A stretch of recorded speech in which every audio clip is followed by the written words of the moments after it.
channel and happy 2017! Oh my god, it's a new year, oh my goodness! So I thought I would start the new year with a YouTube video all about the 5 New Year's resolutions you should be making. I don't know if you've already decided what yours are, but I thought I would try and get in there before you have and tell you what I think they should be. So what I really think I've noticed over the last couple of New Year's is that I always make a resolution that isn't positive, it's always pretty negative. It's always like, I need to look better, I need to work harder, I need to do something. And it's always making what I'm currently doing seem like I'm not good enough, which is why I thought that, because I definitely think we all do this, that I would tell you 5 ones that don't do that and are actually super positive. So the first tip is to set positivity, not negativity. So for example, instead of saying that you want to look like Jessica Alba, you're saying, I want to shape up, I want to set myself a goal that is this. So you just switch whatever your New Year's resolution is into something else. So instead of saying, I'm going to give up chocolate, which inevitably you'll give it up for like 2 weeks and then you'll suddenly like go, you say, I'm going to stop having it so much, and when I feel like I want it, I'm going to replace it with this raw chocolate that I can make. Instead of saying, I'm going to stop eating carbs, you go, I'm going to start eating good carbs. And you set your goal slightly differently, so it's not restrictive and it's not something that you can't stick to. It becomes something a lot more positive, something to strive for, and something to pressure you down into not doing what you want to.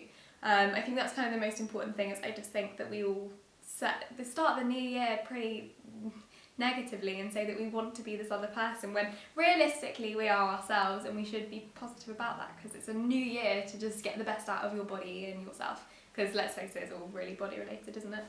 The second point is to be stronger, not slimmer. So this is again the positive like versus negative thing, is that instead of saying, I want to look slimmer, I want to be skinnier, I need to look like this, think of it as being stronger, because where you're going to get the best results is by working out lots more and building up your strength. So instead of setting that goal to be 10 pounds lighter, set that goal to be 10 times stronger. And just by default, you will start to eat better, you'll start to look a lot better, you'll start to feel better, because you're not becoming weaker, you're becoming stronger. I think as women particularly, we have this thing of almost striving to be more vulnerable and weaker by looking skinnier, and you want to look strong and you want to look powerful. So get to the gym and think of it as strength instead of just trying to get skinnier and less of yourself. So that's my second resolution. The third is don't restrict, reshape. So this is your diet. So don't restrict your diet, reshape it. So instead of saying, I can't eat this, this and this, look at it as cramming in loads of new foods that you haven't tried, or new ideas or new recipes. Reshape what your diet used to look like and turn it into something else, but don't restrict. Don't think, oh god, I'm cutting out this, I'm cutting out that, it's horrible, this is the worst year ever, I'm not going to be able to do it, or feel like you're putting a lot of pressure on yourself to not eat all those foods. Moderation is totally fine, but don't even think of it like that. Just think of it as reshaping what you're already doing, instead of just restricting and cutting things out. So for example, if you're a pizza lover or a chocolate lover, think of reshaping those meals and trying out different ways of making pizza and trying out different ways of making chocolate, because there are healthier ways. Do it like that, so it's a gradual process and it doesn't become like a restriction, something that's actually scary. It's actually just, a little bit of a change. So that's my third resolution. Don't restrict, reshape. So number 4, become a more mindful eater. So this is a weird one. So mindfulness when it comes to food means a lot of different things. To me, it also means, like, one of the things that I always try to be more mindful of is that I eat more consciously. So I'm aware of not only where my food comes from, where it's sourced from, how I made it, which is all mindfulness really. It's like, it's that kind of supply chain of how you get the food to your plates. So making sure it's all sourced well, but also making sure that you have cooked it well, and the ingredients you've used are all good ingredients, good for you. It becomes less about then like the restrict, reshape thing. It becomes more about being mindful that everything that you put on your plate is doing you good things. So it taps into 2 different areas. One is emotional eating, which I think a lot of people do unconsciously, which is they grow, like I always do it.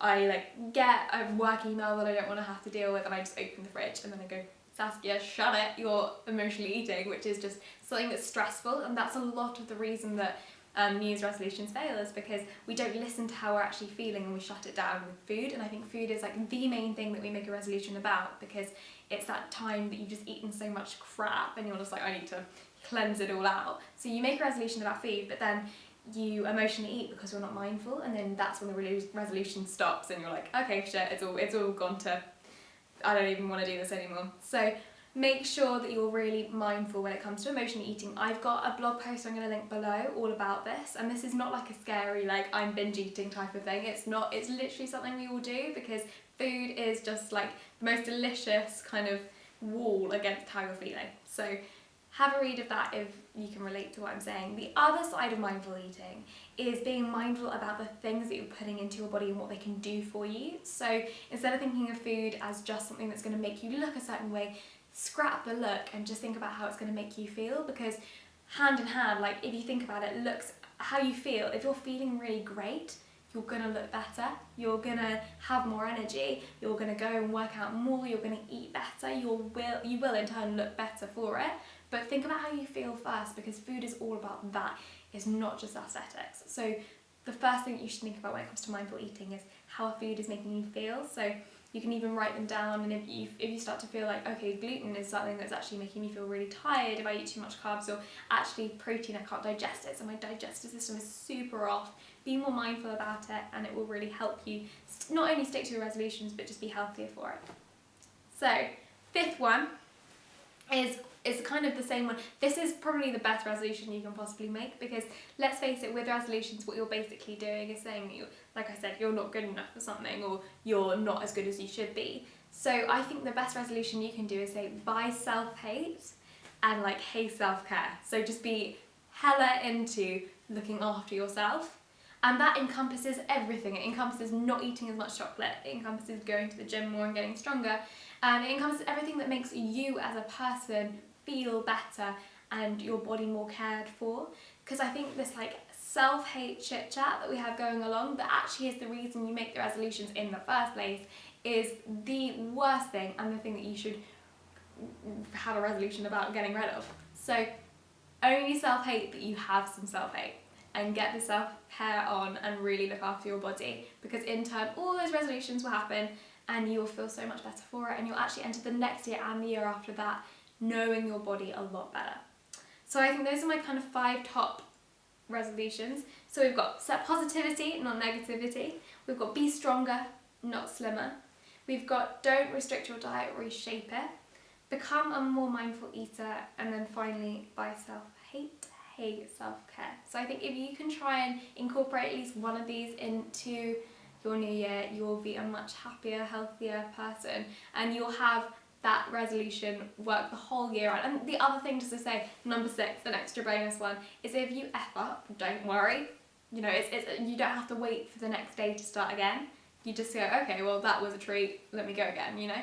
I think the one thing that we always do is put it off and we're like, okay, well I'll do this tomorrow. But realistically, you're not a bad person if you've had a pizza, you're not a bad person if you haven't gone to the gym for a week. You're just somebody that will go, okay, you know what, I need to care for myself a little better. In an hour, I'll go.